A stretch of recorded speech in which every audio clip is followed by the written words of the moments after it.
We got to show up knowing that we might get challenged. We might get argued with today. We do want to have an opinion, and we need to deliver it well. If I'm right, it is my responsibility to convince everyone. And it's the same thing with all of them. So if we're sitting here disagreeing, it means I think I'm right and they think they're right. We both have a responsibility to convince the other.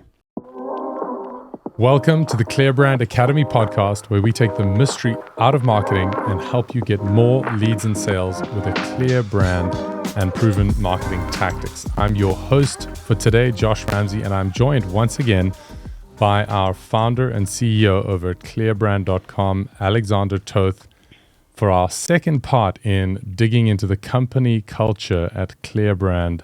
Thanks for being with us today, Alexander. Happy to be continuing our conversation. As a personal benefactor of this culture, I get to enjoy it from the inside out. So I'm looking forward to looking at it from the outside in. I think the last time I looked at this was in my onboarding. And of course, we are a systems-based company and we have a system for our onboarding. So I do remember some of it, but it's going to be great to unpack it piece by piece. If you've missed the first half of this conversation, please don't hesitate to go and listen to the last podcast episode where we covered the first 5, I believe, core values. And we are now digging into the final 4. It sounds like a dramatic... Final 5. Final five. You see, here we go. Yep. I'm glad you're on here today. In last episode, we had talked about how we review this every Friday. So just want to clarify that for any listeners wondering, okay, well, what...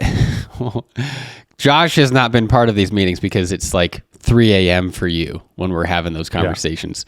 You're in South Africa. The rest of our team's in the Americas. So we have a nice, consistent time zone there. Yeah, I'm the 2 standard deviations away from the mean, I think, and that's okay. It's kind of the story of my life. But we're not here to talk about my life. We're here to talk about ClearBrand's core values. So let's jump straight into that. I believe where we left off was ending up at rhythmic health. And so we are now into the final 5. Do you want to kick us off with what it means to be the guide? What does that mean? Yeah, well, and just a quick review for anybody who did or didn't listen to last episode. We've got the first 5, so our 10 core values spell out ClearBrand. So the first 5 are complete ownership, learning always, enthusiastic contribution, ambition for the cause, and rhythmic health. And these we talked about last week. So jumping into that spells out clear, jumping into the part that spells out brand. The first one here is be the guide, as you just said. So I'm a StoryBrand certified guide, and that's kind of where the terminology for this comes from. But it's not just about, in fact, this as a value is not about StoryBrand at all. It's about the idea that everything that we do, because we are teachers at ClearBrand, we don't only do, we also teach.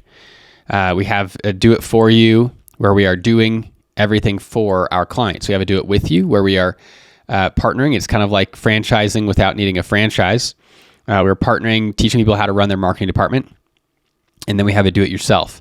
And that is just straight teaching. So we've got different levels of teaching depending on how people are engaging with us. So this be the guide acknowledges that people look to us as an example of how they should be doing what they're doing. And so everything that we do must be so good that it can serve as an example.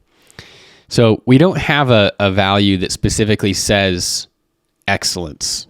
As much as I want one, and over the years I've looked for ways to kind of work it in there, but this is partly it. If it's that good, that's pretty excellent, right? That is excellent if we can point to it as an example of how it should be done. So this is close to our excellence. From last week, ambition for the cause, this is the other space where we get pretty close to excellence. And that value is, if you remember from last episode, we said that excellence is the price of admission. It's what gets you the seat at the table. It's not necessarily, we're not striving for excellence. Excellence gets you a seat at the table. It's a baseline requirement, And so be the guide is where we take that as our baseline requirement, and we're basically saying this is how we can measure it.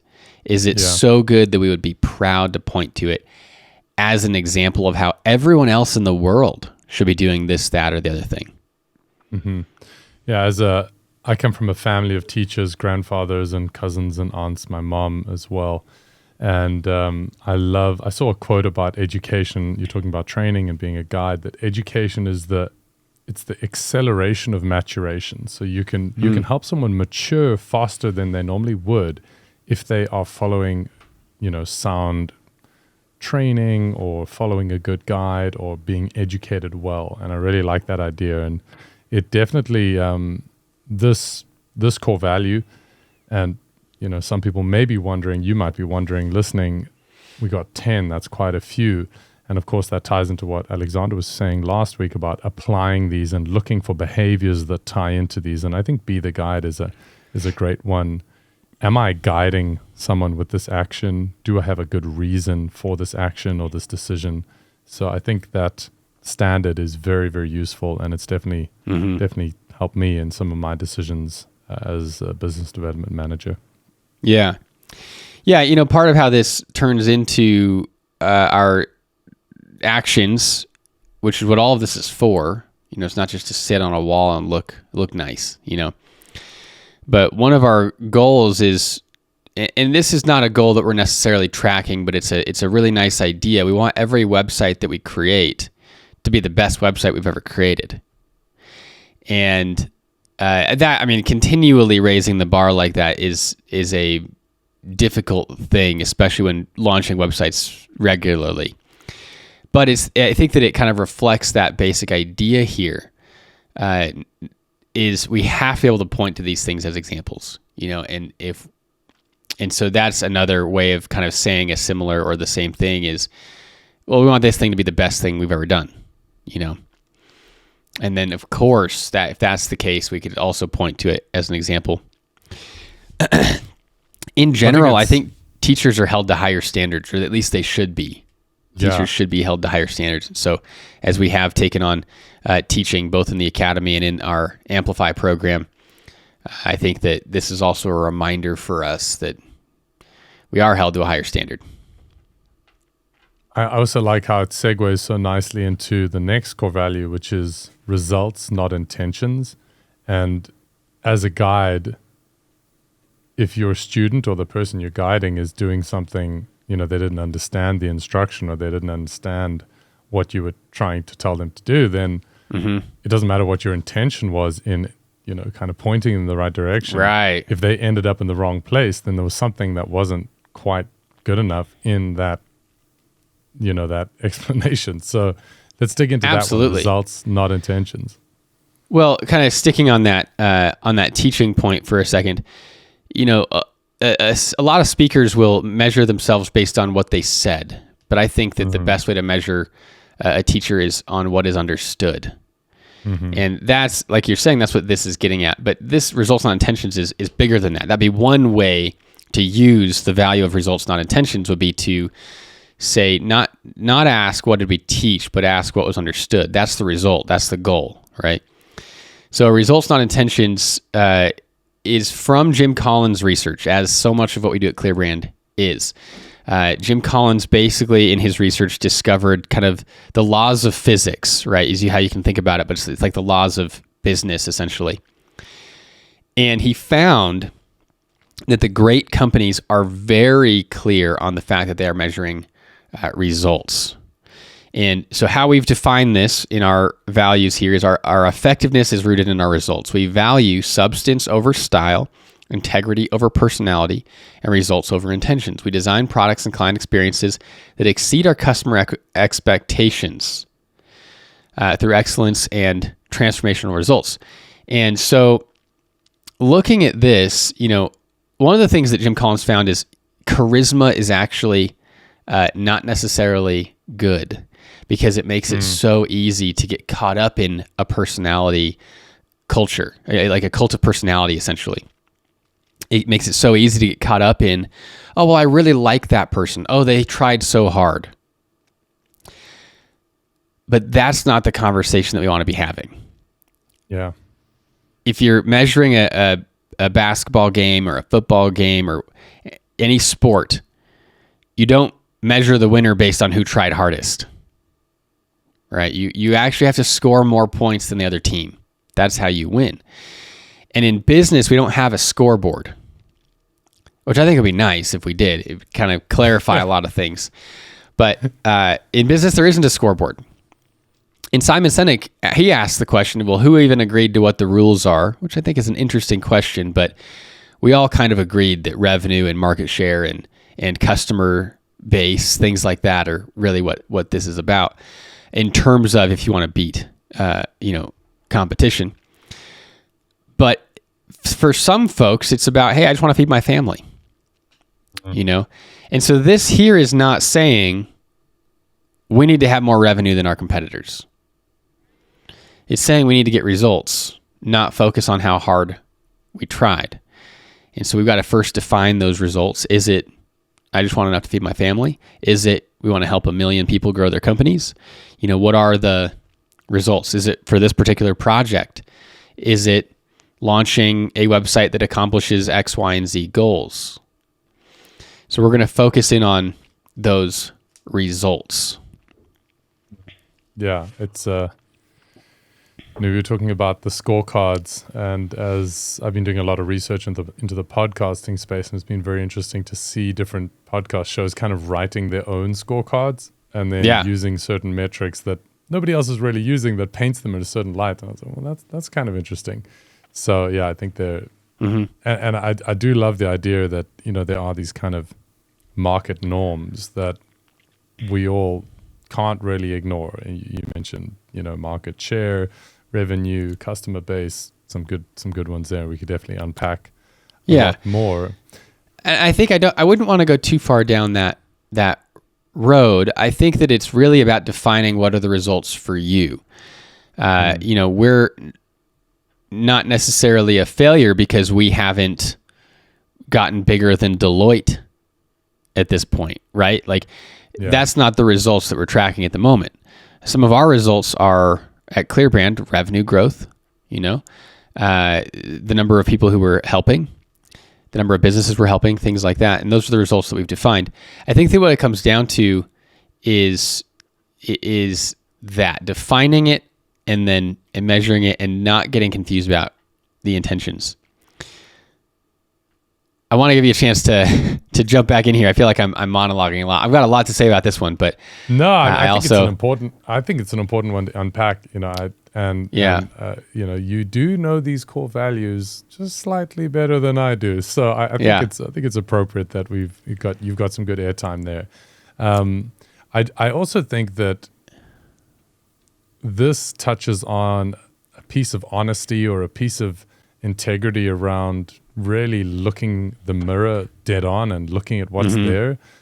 We chatted in a podcast a couple episodes ago about project management and how important it is that leaders kind of define the wins and the losses and kind of say, well, we didn't actually hit this goal and we did hit that goal. And I think this value really helps you do that. Like if we get down to it, are we lessening the intensity of our need for this result because we tried so hard and the team all tried so hard and we all worked extra hours and, right.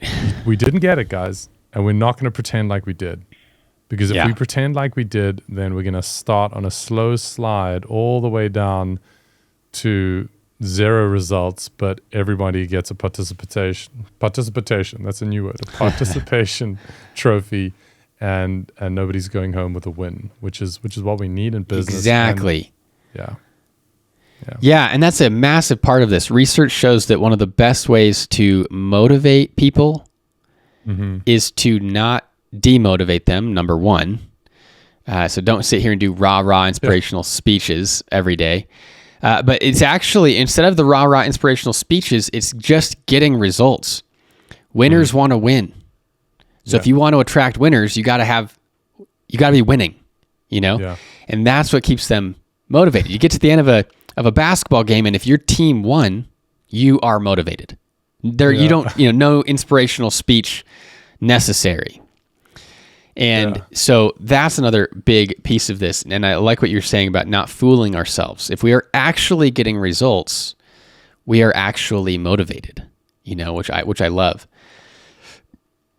Another thought on this one here is I've had folks say to me, maybe we've had a conversation about how maybe they're not keeping up, they're not quite fulfilling the role that they're hired to do, something like this, and but I'm trying my best, I'm doing my best. Mm-hmm. I'm so glad. I am, and I don't want to harm anything there. I'm so glad that you're doing your best. It is also possible that your best is not good enough for this role. And I think that's one of the hard truths that comes out of this. And that's also the case with our company as a whole. We get, we talked about our core focus in the last episode. We take care of our customers, we get them more leads and sales. It is possible that a marketing agency doing their best is not actually getting leads and sales for their customers. You got to end it if that's the case. So somewhere in the Bible, I think it was Jesus who said, "You will know them by their fruits." Right? Yeah. How do you know what a tree is? It's an apple tree when there's apples on the tree. If I sit here and call it an apple tree, but it's growing lemons, that does not change the fact that it is not an apple tree. And so this is something I think about all the time. You'll know them by their fruits. Yeah, we have to be getting results, absolutely, whether we're trying our hardest or not. We in a previous episode we talked about. I think we were talking about again leadership, project management, and managing relationships. I think it was the episode where we talked about navigating difficult client relationships or customer meetings, client meetings, and how the advice that is contained in our project management essentials course in the ClearBrand Academy could be applied to marriage. And I think, I'm similarly thinking of this in terms of life. And I've got quite a lot of an experience with addiction and compulsive behavior. And this is huge. It's no promises. It's what's happening. What is the CCTV camera? If there was a camera watching what happened, what is the data? So I love how this ties into kind of our evidence-based approach to marketing, and it's the metrics, right? What is the customer satisfaction? What is the revenue growth? What is the leads? What are the traffics? The traffics. That's great. Is there anything else you want to say on that? I feel like it's we could do a whole episode on this one. Let's keep moving. Well, and then I do want to make one more comment. I think I just want to hone in. You said no promises, which I think is interesting. I'm an Orthodox Christian. And this is actually I've never publicly said this, but this is why I go by Alexander now, is I was baptized back in April and took on patron saint, St. Alexander Nevsky. So for anybody who's curious, that's why I go by Alexander now. But one of the things I found fascinating about the Orthodox Christian Church is the marriage ceremony, the wedding ceremony. The bride and grooms do not say anything. They do not make promises. And just like at any wedding ceremony, the priest will typically say a few words. And the first Orthodox Christian wedding ceremony that I went to, the priest talked a little bit about this. And he said, we don't make promises because people break promises. You just got to show up and be married. You just got to do it. And I just loved that, and so whether or not you like that you making promises in your wedding is not what I'm talking about here, but I think that there's this interesting thing about constantly relying on promises, constantly relying on intentions. Yeah. Instead of just showing up and doing it, Oh, I'm just doing my best. We're all doing our best. Yeah. We've got to be getting the results. And so that's why we're going to measure results, not intentions here. Okay, you got a final word. I'm going to throw in a final word as well. All right, yeah, you get your final word. The other reason why I think results is so great is you can build on results. Yeah. It's very hard to remember your intention when you retrospectively review something. What was I trying? How hard was I trying in that last time or what? But if you go, okay, last week we got 4 sales. Okay, this week we got 5 sales. What do we do differently? What do we want to change? So results gives us this very consistent and measurable. I mean, I don't want to kind of speak in the same terms as we're using to define what we're saying, but it gives you something to move with over time, which is great. So that's my last thought on that. I like that. Yeah, I like that. You can't really build on intentions. Oh man, I love this. You kind of can, but where are you going? Yeah. I'm going to try harder than yesterday. That just sounds like torture to me. If you're already doing your best and you're trying to build on intentions, how can you do better than your best? How can you work harder than your hardest? Yeah. You know? It can get confusing. We've all got the same number of hours in a week. Yeah. Okay, so this next one is so great. I'm gonna. Can I read it out? Absolutely. Okay, so the next one is argue and align. Just want to say that again.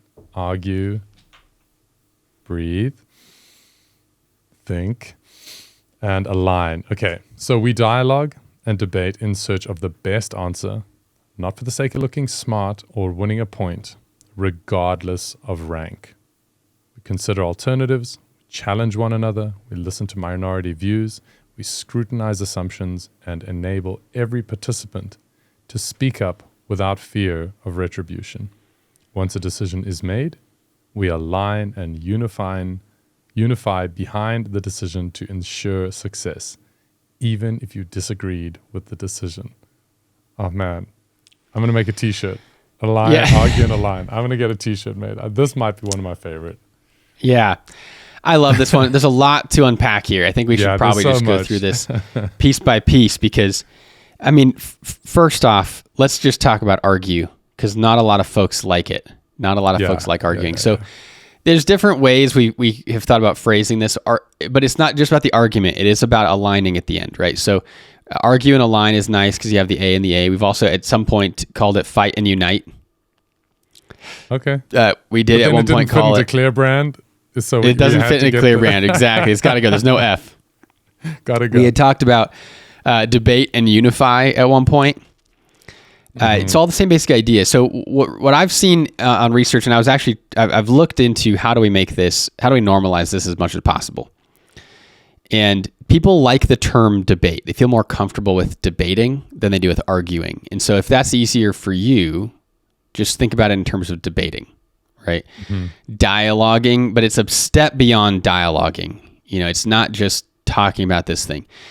Jim Collins, in his research, because again, of course, this comes from Jim Collins, he found that the good companies that never became great tended to behave more.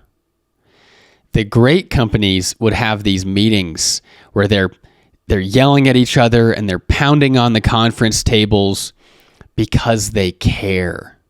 And this is the same in marriage. A lot of this stuff is true of marriage as well. So John and I can't remember his wife's name, but the Gottman Institute has the best research on marriage that's out there. And they found something similar. People who are trying to obey certain rules around how to talk to each other a lot of times take it too far, and they end up going down with the ship while being really polite to each other. And that's not what we want, right? We care so much about the things that we are doing. We care so much about getting results for ourselves and for our clients, and we are willing to fight about it. And so that's the first part here. Yeah. And before you go into the second part, I want to jump in that there's the big difference between fighting and being mean. So they are very, very different things. And I, for the first quarter of my life was, or probably half, I guess, I'm thinking of myself being 100. I'm not yet 100. I was a consummate people's pleaser. This was just, at some point I even thought it was this amazingly useful skill that I had. I was an absolute chameleon. I could be in any group and I would just be one of the gang. I didn't have any opinions. I didn't die on any heels for any values or perspectives. I was the best human at making someone feel okay with their opinion. I just didn't have an opinion. And it has been so wonderful to really lean into what do I actually think about this? Why do I think about it? What happens if I had thought about it differently? And it's been so great in an age of really kind of othering, where if we don't agree, then we don't talk to each other, which is the opposite. Right, of we what we're cancel talking each about other. here. Yeah, we cancel. Which each is other. just absolutely ridiculous. Yeah, completely. Yeah, it's not going to help anyone align. No. I mean, and you have to be able to share dumb ideas. Because you probably don't know that it's a dumb idea. But if you don't have the freedom to share the dumb idea, you don't have the freedom to share any ideas. Yeah. And so we as a society, or as a family, or as a team, whatever size ecosystem we're looking at, we will not get better unless we can have these dialogues and debates with safety. So I love what you said. It's different from being mean. So we do have rules around this. You have to be respectful. You do not attack the person. Yeah. You can attack the idea. And that's the goal here. We're going to talk about the ideas. I'll share a story here of an example of what this looks like when it goes wrong. I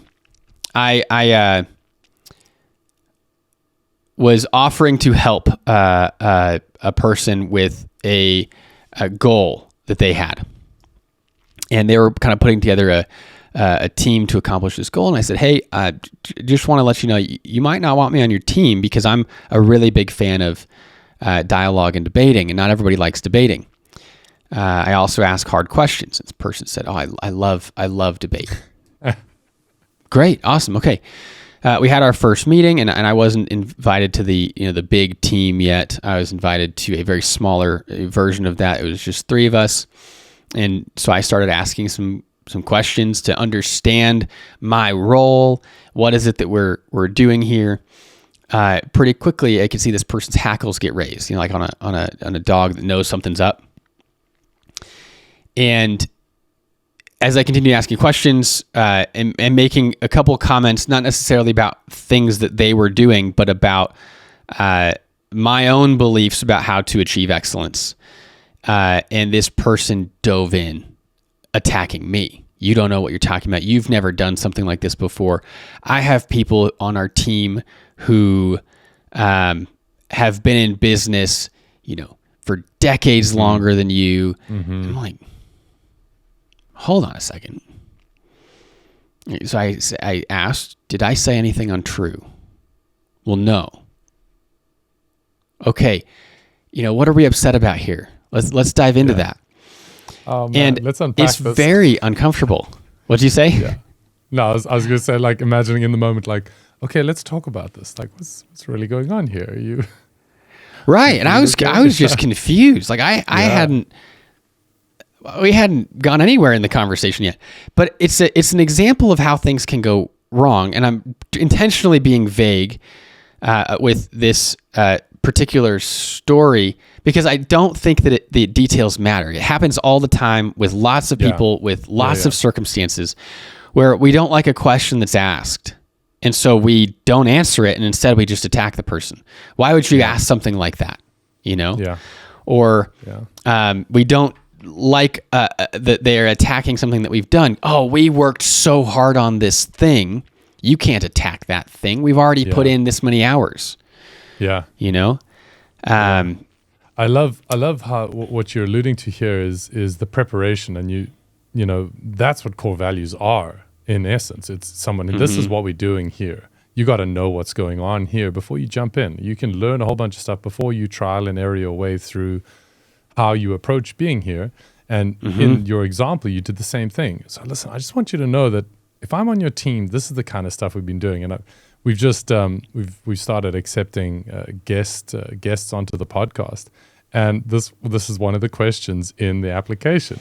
Do you agree to being challenged on any of your opinions if they are not backed up by sound reasoning, evidence, and case studies? So any guest that comes on, they know that's what's happening here. We are digging into the truth of what is going on with marketing, and you are speaking to this person. I'm here to dig into the truth. And I think even if it is backed up with sound reasoning and data, it takes questions to discover that, and it takes pulling out the shovel and digging in. Well, what about this? Yeah. There's a scoop. Okay, what about this thing? There's another scoop. And that's how we're going to achieve a deep level of understanding. But we cannot make it personal. We cannot go after the person. It has to be about the ideas. And we have to be willing to let somebody else's idea win, Yeah. And another place. You go. Sorry. I was just going to say that this has been great just with me and you.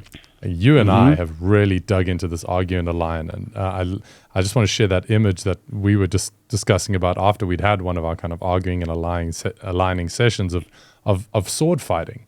That you want to show up with a sharp sword and you got your armor on so that you can train. You can actually get better at finding the gaps in your perspective, in your opinion, in this idea that you have. Because if you're not challenging in a safe way or in a consensual way or understood way, we can use different language there.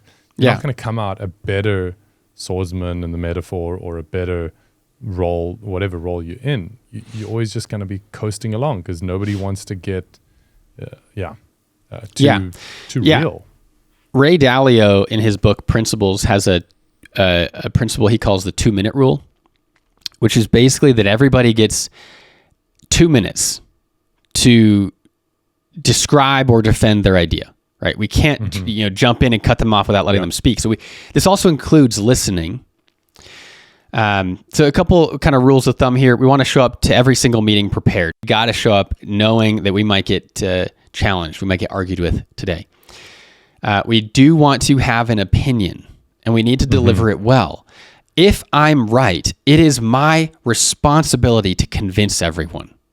And it's the same thing with all of them. So if we're sitting here disagreeing, it means I think I'm right and they think they're right. We both have a responsibility to convince the other. It is possible for the wrong argument to have a better reasoning or a better delivery. And so we want to make sure if you've got the responsibility, if you think that you're right to convince people, we do need to stay open to other ideas. We need to stay open to the possibility that we're wrong. Listen to everybody, regardless of rank. The new person who knows the least might have the most unique perspective at this point. Yeah. They haven't been inundated with our particular culture. Yeah. So there's some things there. I think also, especially for the leader, there is more risk, perceived risk, when we're talking about changing something that we spent a lot of work and time and energy working on. And this is some of the conversations that I've been in at times is I'm just trying to protect our team. Protect our team from what? More work, more time, or losing? That's my question, right? If it's going to take us a little bit more work, maybe even a lot more work, but we're going to win, let's do it. Well, then, if it's going to take us more time and energy, but we're going to get the results that we're after, then of course we'll do it, But I think that it feels bigger. It feels harder to change and move when we've already invested a lot in one particular direction. And that makes it harder to acknowledge the possibility that we might be wrong. Love it. So the final part of this, we're not done though. We got the debate part out there. But it's not just argue, it's argue and align. Yeah. And the align part is just as important. When we make a decision, we align around it. We unite around the decision. We are not backstabbing the person who disagreed with us, right? If it turns out that I'm wrong, I'm not going to sit here and make the person who's right feel bad about it. Yeah. When it comes to the point, maybe we find out that we made the wrong decision 6 months from now, I'm not going to say I told you so, right? Because we are aligning. And so we have to move forward together. If we do not move forward together, we are not working the most efficiently and effectively. And so the aligning is just as important as the arguing, especially if you disagreed with the decision that was made. You gotta unite. I used to play rugby at school, and a little time after that. And rugby is it's similar to football, American football, in the way that you have kind of two teams in one team. maybe the kicking team in football is a third team, but you got the forwards and the backs, right? Okay. And you got to decide at certain points, are we going to kick for the line? Are we going to go for a scrum? Or, there's a decision. And you might think that's the worst thing ever. But you can't not take part in the decision once the captain has said, okay, this is what we're going to do. Well, we're going to run this call. It's like, yeah, but I'm going to sit this one out. I'm going to stand over here. You guys run the call. I'll come back in later. You have to kind of just get in line and pull together or push together to get. Yeah, this is a great picture here, right? What happens if we'll go with American football for a second. If the quarterback makes a call and the receiver says, I disagree with that. Well, who's the quarterback going to throw the ball to if there's no receivers? You're just dooming yourself and your team to failure. And if a person on the team is willing to lose to prove themselves right, I'm firing them. Yeah. I care far more about the team as a whole than I do about who's right. Yeah, or in rugby, you might not get defended the way that you should be, and then you'll get taken down by some guy because then the team's like, well, you're not protecting us, we're not going to protect him. Anyway, I think there's actually a podcast episode just on rugby and football, breaking down culture lines and different business impact. Yeah.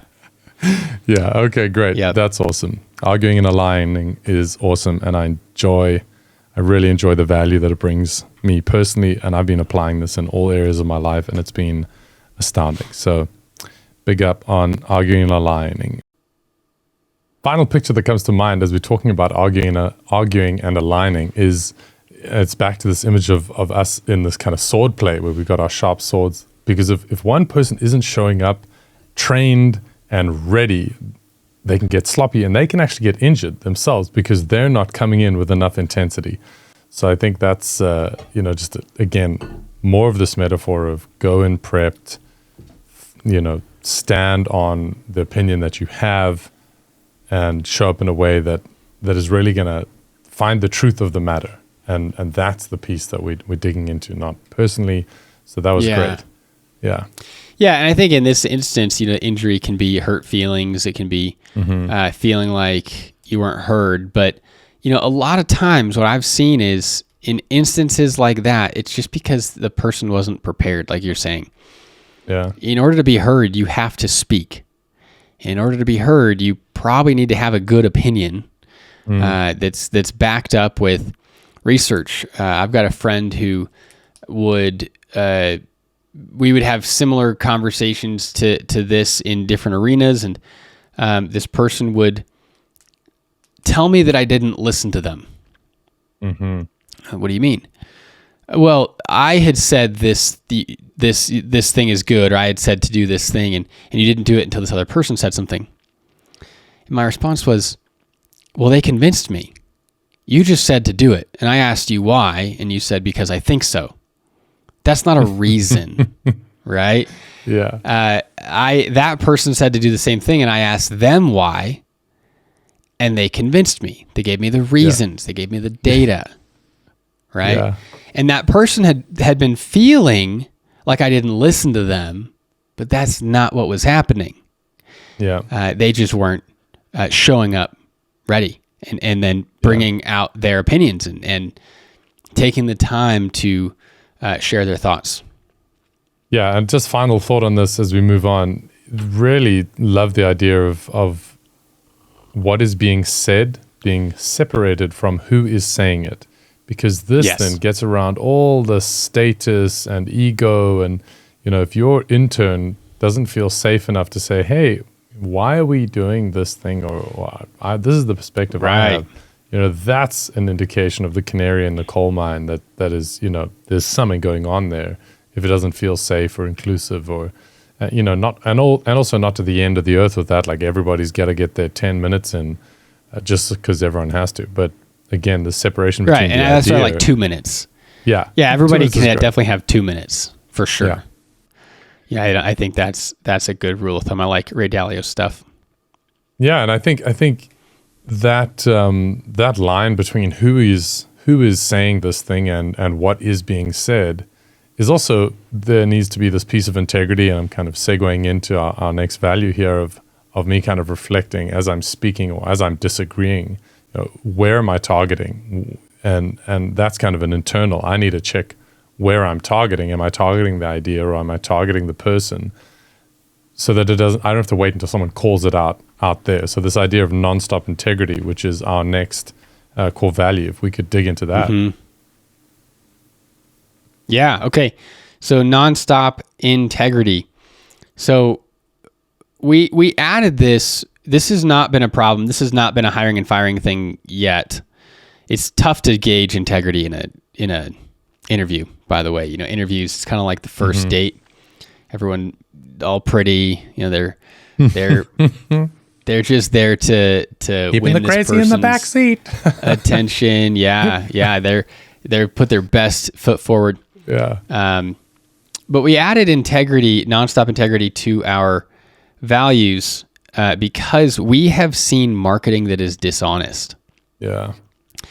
And actually, we're in a disagreement right now with a vendor that we had hired that marketed a money back guarantee based on ROI, and they are not honoring that. It's in the contract. It's in their advertising. And it's that kind of thing that motivated us to add nonstop integrity to our values. If you've seen Dope Sick, it's a show on Hulu. It's about the OxyContin, the growth and then kind of demise of OxyContin. And that's what they were doing, a whole bunch of marketing that was just untrue, Now, false advertising, I believe, is a legal thing, but it's also a moral thing. Mm-hmm. So here's our description. We do not do whatever it takes to reach our goals.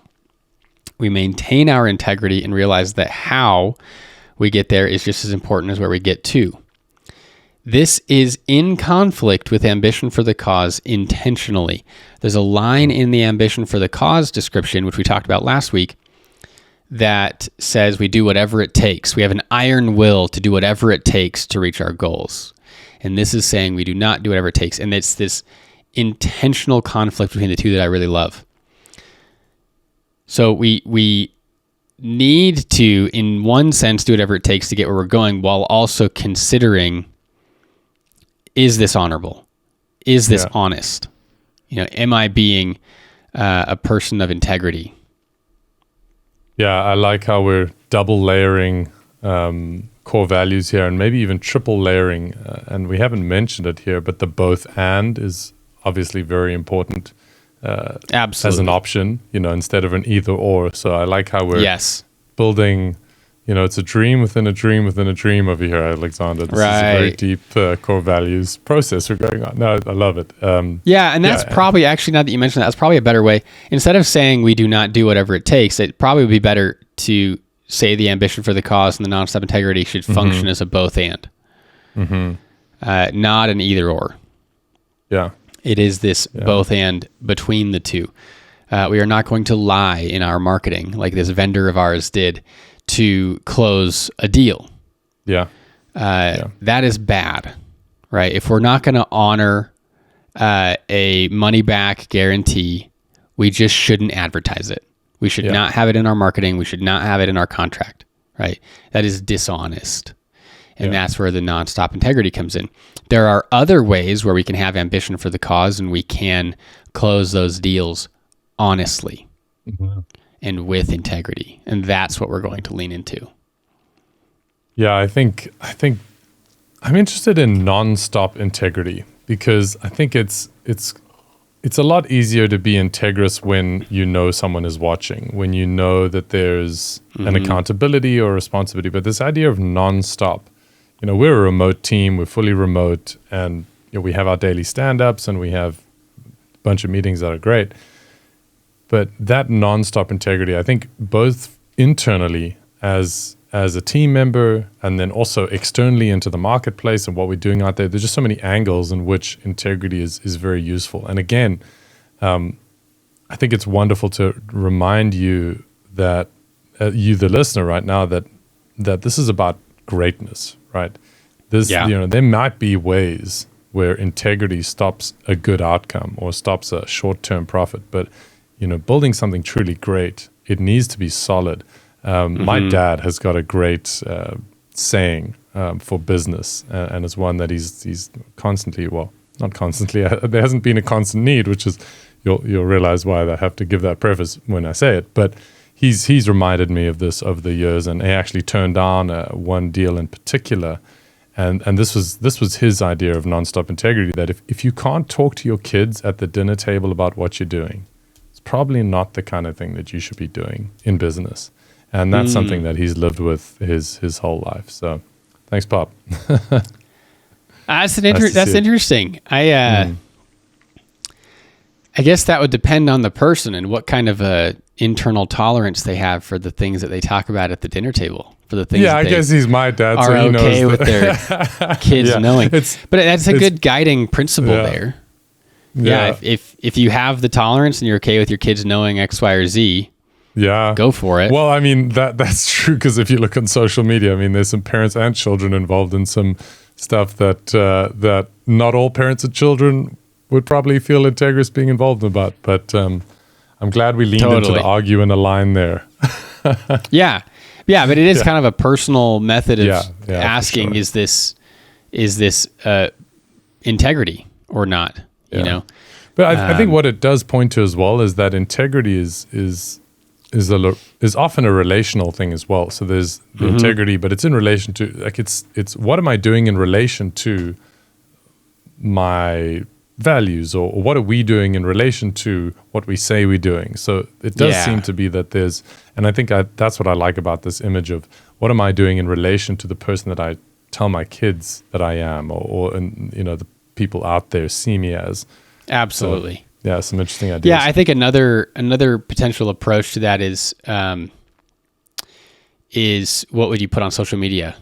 I have seen with this vendor, for example, and just to be clear, we do not I'm not talking about outsourcing work that clients were paying us for. We were experimenting with a certain type of customer acquisition and hired supposedly experts to engage in that customer acquisition channel here. But as we've been engaging, even in the conflict of, hey, you didn't get us the ROI, can we have our refund? No, you don't get a refund. I'm sorry, I thought this is in the contract that I signed. Why would I not get a refund? There are, throughout the process, I continue to ask myself, what happens if this got posted to social media? Would I want the things that I'm saying to be public? Mm-hmm. Yeah. And that was part of my guiding principle as well. And sure, I could screenshot this, post it in public if and I wouldn't be upset about it. I would not be upset about having said some things. And in that process, they've said some things to me that were pretty terrible. And I don't think that they would feel that same way about, which is, for me, another thing with that integrity. Plato, I studied religion philosophy in school. Plato, the philosopher, talked in one of his dialogues about the ring of Gyges, which makes a person invisible. And he had this whole question of, would people act the same if they could do things and not get caught? Mm-hmm. And that's where I think imagining if something was public, whether that's on social media or maybe your spouse knows or maybe your kids know, is a great measure of if it is something done with integrity or not. That idea of the ring of Gyges is just fascinating to me. Do we behave differently when no one knows what we're doing? Yeah. I think you were kind of getting at that with, we're all remote. Yeah. Right? I'm not going to pop into somebody's office and see what they're up to, right? It's possible that folks are ripping us off, team members. And that is always a possibility in a company, that employees are misusing their time, right? Yeah. Well, I think is interesting, and it's probably a sidetrack, is all the ways in which companies try to deal with that. Because there is the either you're on the bus or you're off the bus. And if you don't know that metaphor, that's Jim Collins. And he talks about how you're either on the bus and you're going in the same direction and you're the right person in the right seat, or you're not. You need to get off the bus. Yeah, or get in the right seat. or get in the right seat. And that last one is important for me because I've moved in a few seats. But this, like kind of the constant tracking of remote employees and screen grabbing and software that's, infiltrating and live webcams. I mean, it's like, that's how you're going to build culture. This is the solution that you've got to. Like, is this really a long-term solution? It's a culture of distrust. Yeah. They're trying to force integrity while they're not trusting folks. And I'm not necessarily saying that it's a bad solution, but that's how you get there, whether it's a good solution or not. It just seems like so much work devoted to, to getting work babysitting. done. Yeah. I just don't like babysitting. I like to hire folks I trust and then trust them. Yeah. And I think that there's more risk there for being, mistreated potentially, but I would much rather trust than not trust. I think I would rather, we all create our own world, right? We all create the reality that we live in. And I would rather have a reality, a perception at least that I can trust than a perception that I can't trust anyone. I'd rather be proven wrong than proven right, essentially. I'd rather be proven wrong. No, I couldn't have trusted that person. Than start with distrust, distrust everyone, and wait to get proven right. That just doesn't sound like as enjoyable of a life to lead to me. While also measuring results, not intentions. So, if there's a certain pattern emerging, we don't want to be naive here, because I've also been in that space. And, I just have to trust and just be open and it's like, well, that's just not wise. No, there's a limit.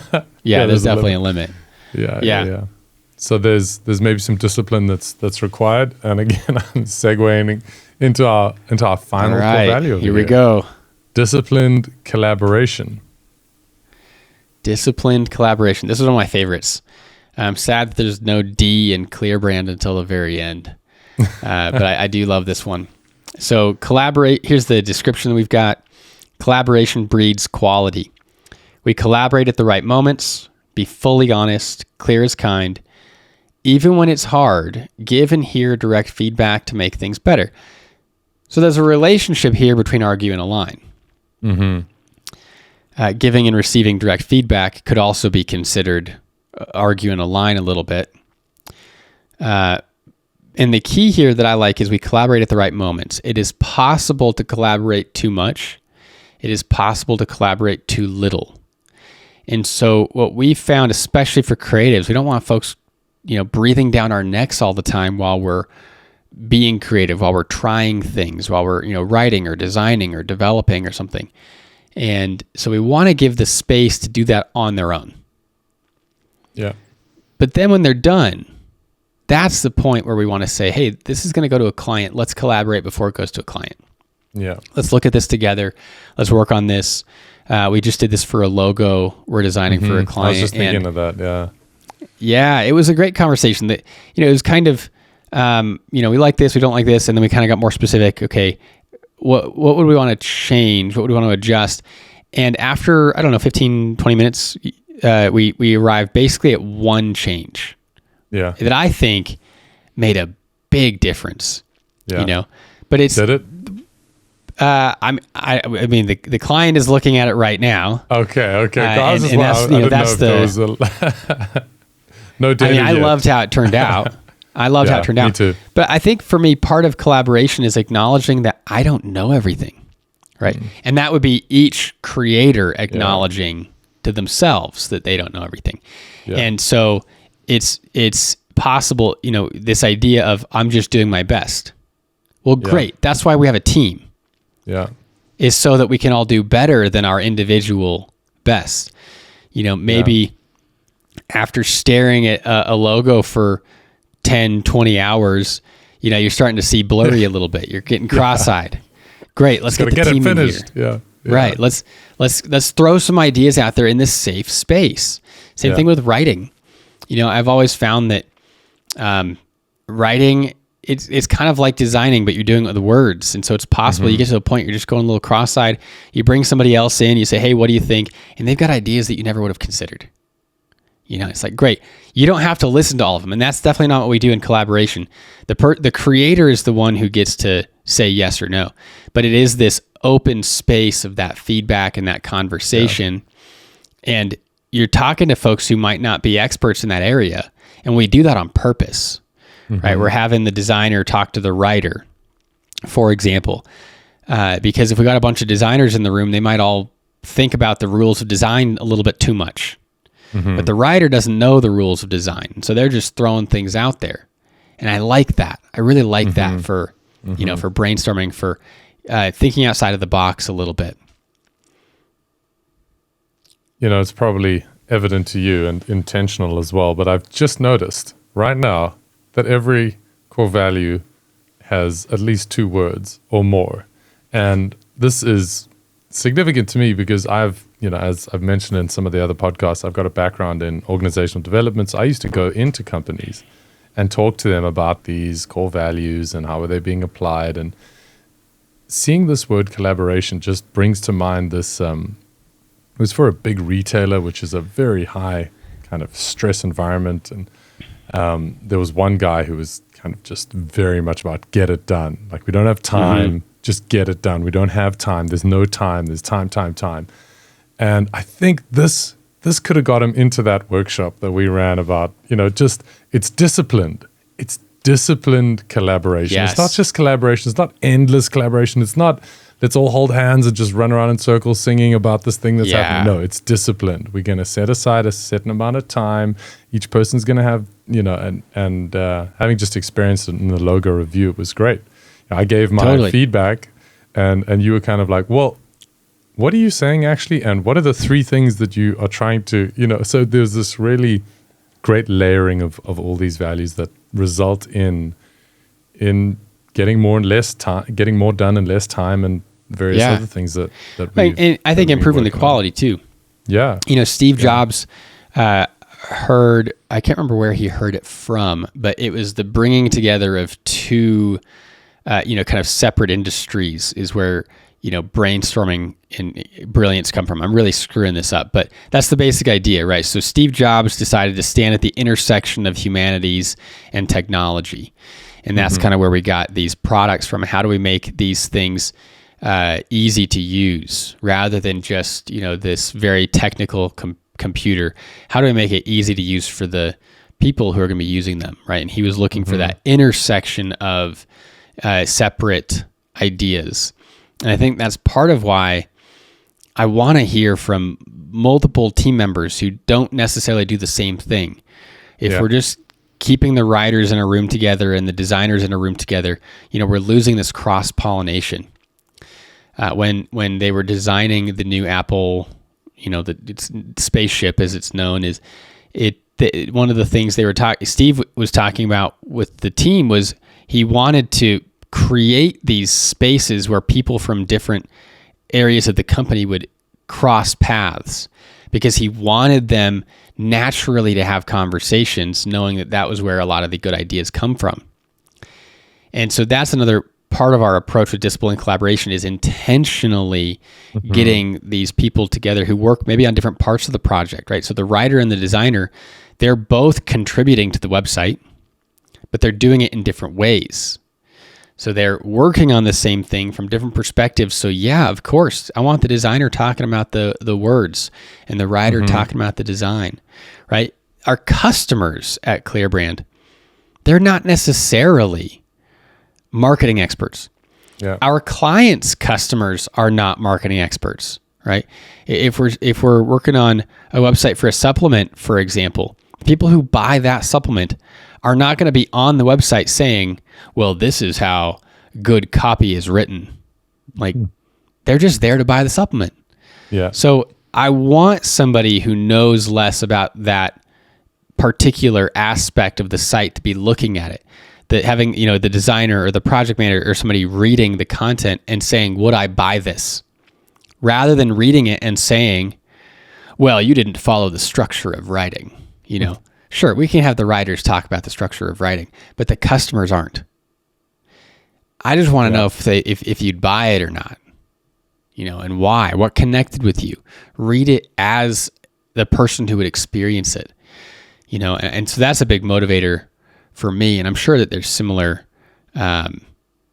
applications in other industries, but in marketing, I think it's especially poignant because the people who read and engage with the things that the marketers created, they're not experts in that. They're just there to, are they going to buy it or not? That's the question. Yeah, it's as we lay down the final layer on this structure, I'm just seeing this cake that's kind of coming together, as I said in previous podcasts, I think quite visually. Yeah. And while you were speaking, I also figured out that you were talking about the Apple headquarters. Is that what you're saying? I'm an Android guy. Yes. So, okay, the space Apple. Okay, so that it's a the circular building, and they all kind of have to walk past each other, and they're cross-pollinating ideas. Well, that was, I don't know what they ended up with. I know that bathroom location was one conversation at one point. How do we position the bathrooms so that people talk to each other, essentially? I don't know where they ended up with their decisions. I had just read that was at least part of the conversation, right? I mean, but that was part of the design. How do we get people to cross paths? Yeah, and I think, in a similar vein, as we come to a close on this idea, the core values, it's almost like our blueprint. We don't have a building, but we do have this kind of structure that holds together what we do and how we do it. And it really, as we come to the end of this second part of the conversation, the sum is greater than the parts, right? You could have each one of these individually, and it wouldn't be as valuable as each of them are in combination. And been really great, such a great conversation to kind of and there's overlap. These. And I like what you're saying about the building. I think that your values transcend the building. Whether you have a building or not, whether you move, or not, the building doesn't define the company as much as the culture does. The culture will go with you. Yeah. Yeah. The culture is the home, not the house. Maybe that's there you go. Another way to put it. Yeah, exactly. Your family can move from one house to another. It doesn't change the fact that you're a family. Now, I don't call our team members a family. I'm pretty specific about that. You have your own family. We are a team. But this culture, I think, does mean that as we go from one goal to another, or one location to another, or one client to another, we are taking this with us. Which, again, we review this every Friday in our team meeting. And we ask who represented these values, and we say this person represented discipline, collaboration this week by doing this thing, and that's just so powerful. Yeah, man, you've sparked a whole bunch more thoughts talking about family versus team, and I've had some interesting conversations with HR individuals around this as well. So maybe that's we'll put that into the pod on a future podcast where I have you back on the show. Is there anything that you'd like to throw in? Any final thought on the core values at ClearBrand? As I said at the start, I'm a benefactor and living in the marinade, and it's great. I've not experienced a company culture like this, and as an individual, it's given me a lot of space to grow, and with discomfort and all the things and wins and all the things that you get in a robust space that is moving in a direction. Well, I would just say, for the listener, as we've gone through our values, it would be a bad idea to copy our values, because it's not your company. This is our company. And so for a listener who might be working on their own values, it's got to be you. It's got to be yours, And so some of the principles we talked about in this one and last one on how we created it, I think would apply, knowing it needs to be cult-like. It needs to be very specific for you. It needs to be something that people love or they hate. For us, one of the biggest things is the collaboration. If you don't like hearing feedback, you're going to hate working at ClearBrand. And we know that, and we accept that. In fact, we celebrate that, right? Yeah. And that's going to, like I said, help hire and fire. And anything here that tells me, same with argue and aligning. If you don't like arguing, don't work at ClearBrand. And that might be something different for each company, but I think that there should be things in the culture where you can say that. If you don't like this thing or that thing, you're going to hate working here. And if you can't say that, right? If your list is integrity and community, and if there's no reason for someone to hate working at your company, you probably haven't finished your values yet, because they're not specific enough yet. Mm-hmm.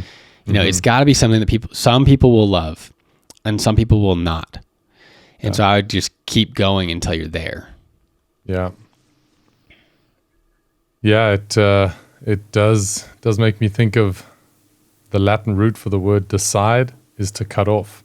You know, when you decide something, whether it's your opinion or your culture, you are cutting something off, and that's okay. Yes. Because what remains is that which has been chosen. So before we get way too deeply leaning into both of our undergrads in philosophy, we're going to call it there. Thank you so much for being with us, Alexander. It's been a wonderful conversation in a couple parts, and looking forward to the next time. Thank you so much. Me too.